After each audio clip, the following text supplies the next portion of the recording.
Soir, c'est un grand classique de nos forêts. La période du brame du cerf a débuté.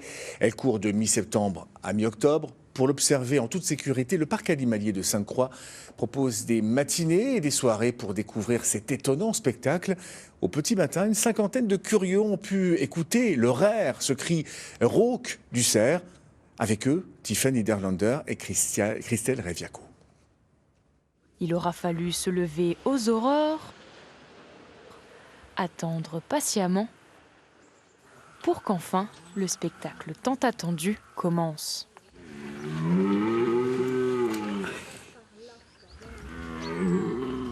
Les meilleurs moments pour observer le brame sont à l'aube et au crépuscule, quand le taux de testostérone est le plus élevé chez les cervidés.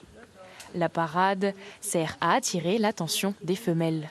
C'est quand même étonnant, et puis de voir un petit peu tous ces animaux, la façon dont ça se passe, qui va être gagnant, qui va avoir sa biche, enfin voilà.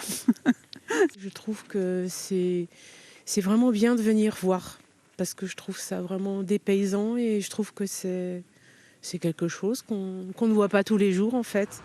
Pendant presque un mois, les cerfs vont se jauger, voire se battre jusqu'à ce que l'un d'entre eux devienne le mâle dominant qui aura le privilège de se reproduire avec toutes les biches. C'est une période qui est assez compliquée pour le cerf.